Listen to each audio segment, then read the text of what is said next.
আবারও আমার নতুন রেসিপিতে আপনাদের স্বাগত।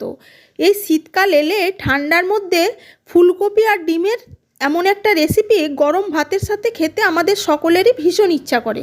তাই স্কিপ না করে পুরো ভিডিওটা কন্টিনিউ করুন, আশা করি আপনাদেরও ভীষণ ভালো লাগবে। আর আমার তো মনে হয় প্রত্যেক বাঙালি বাড়িতে প্রায় দিনই রান্নাঘর আলো করে থাকে। নমস্কার, সুরভির রান্নার তরফ থেকে সকলকে স্বাগত। আমি সুরভি আবার একবার চলে এসেছি আপনাদের মাঝে আমার নতুন একটা রেসিপি নিয়ে। রান্নাটা করার জন্য সবার প্রথমে এই যে দেখুন গ্যাসে জল গরম হতে বসিয়ে দিয়েছি। এবার এর মধ্যে ফুলকপিটা এই যে বড় বড় টুকরো করে কেটে রেখেছিলাম সেগুলো ভালো করে ধুয়ে পরিষ্কার করে নিয়ে সেই ফুলকপিগুলো দিয়ে দিলাম। এবার দিয়ে দেব এক পিঞ্চ মতো নুন। এবার ফুলকপিটা হালকা ভাপিয়ে নেব। ফুলকপি রান্নার সময় যদি এইভাবে জলে ভাপিয়ে নিয়ে জলটা ছেঁকে ফেলে দেওয়া হয়, নিয়ে সেই ফুলকপিটা রান্নায় ব্যবহার করা হয়, সেটা স্বাস্থ্যের জন্য বেশি উপকারী। কারণ আজকাল সমস্ত রাসায়নিক দিয়েই সমস্ত চাষাবাদ হয়, তো সেই কারণে এইভাবে করলে সেটা স্বাস্থ্যের জন্য ভীষণ উপকারী হয়।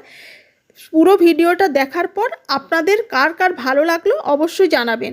যদি ভালো লেগে থাকে তাহলে প্লিজ আমার চ্যানেলটা সাবস্ক্রাইব করে পাশে থাকা বেল আইকনটা প্রেস করে দেবেন। আর ভালো লাগলে একটা লাইক আর কমেন্ট করে পাশে থাকার অনুরোধ রইল। আমার তো শীতের দিনে ডিম আর ফুলকপি হলে এই রেসিপিটা খাওয়ার কথা সবার আগে যেন মনে পড়ে। আমার ভীষণ ভালো লাগে খেতে। আমার মতো কে কে ফুলকপি আর ডিমের এমন একটা রেসিপি পছন্দ করেন অবশ্যই কমেন্টের মাধ্যমে জানাবেন। এই যে দেখুন আপনাদের সাথে গল্প করতে করতে ফুলকপিটা ভাপানো হয়ে গেছে। এবার এটা স্ট্রেনার দিয়ে ভালো করে ছেঁকে নিয়ে চলে আসলাম। আবারও গ্যাসে কড়াই বসিয়ে দিয়েছিলাম। কড়াইটা ভালো মতো গরম হয়ে যাওয়ার পর এর মধ্যে দিয়ে দিলাম সর্ষের তেল। অল্প একটুই দিয়েছি। এবার তেলটা গরম হয়ে যাওয়ার পর ওই যে ফুলকপিগুলো ভাপিয়ে নিয়েছিলাম সেই ভাপানো ফুলকপিগুলো দিয়ে দিলাম। আর দিয়ে দিলাম এক পিঞ্চ হলুদের গুঁড়ো। এবার ফুলকপিগুলো হালকা করে ভেজে তুলে নেব।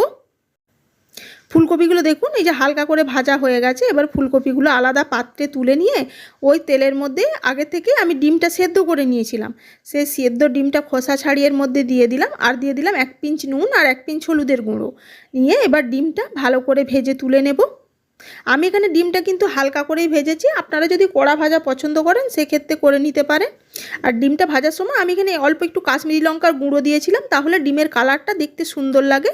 আপনাদের ইচ্ছা না হলে স্কিপও করতে পারেন, কোনো অসুবিধা নেই। ডিমটা ভাজা হয়ে যাওয়ার পর আমার আরেকটু তেল লাগবে রান্নাটা করার জন্য। এবার সেই তেলটা দিয়ে দিলাম। তেলটা গরম হয়ে যাওয়ার পর আমি এখানে একটা পেঁয়াজ, একটা টমেটো আর ঝালের জন্য কাঁচা লঙ্কা দিয়ে দিলাম। আপনারা যেমন ঝাল পছন্দ করবেন লঙ্কাটা সেই অনুপাতে অ্যাডজাস্ট করবেন। নিয়ে এবার পেঁয়াজ আর টমেটোটা এখানে তাড়াতাড়ি ভাজা হওয়ার জন্য আমি এখানে দিয়ে দিলাম তরকারির অনুপাতে একদম নুনটা। এবার পেঁয়াজ আর টমেটোটা হালকা করে ভেজে নিয়ে ফিরে আসছি। পেঁয়াজ আর টমেটোটা দেখুন হালকা ভাজা হয়ে গেছে। আমি টমেটোটা খুন্তির সাহায্যে হালকা ম্যাশও করে দিয়েছি।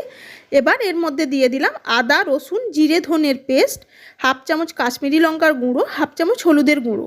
আপনারা চাইলে জিরে ধনেটা পাউডারও ব্যবহার করতে পারেন। এবং সমস্ত মশলাটা পেঁয়াজ আর টমেটোর সাথে ভালোভাবে কষিয়ে নেব যাতে পুড়ে না যায়। তাই একটু একটু করে জল দিয়ে মশলাটা কষিয়ে নেব যতক্ষণ না মশলাটা থেকে তেল রিলিজ হতে শুরু করছে।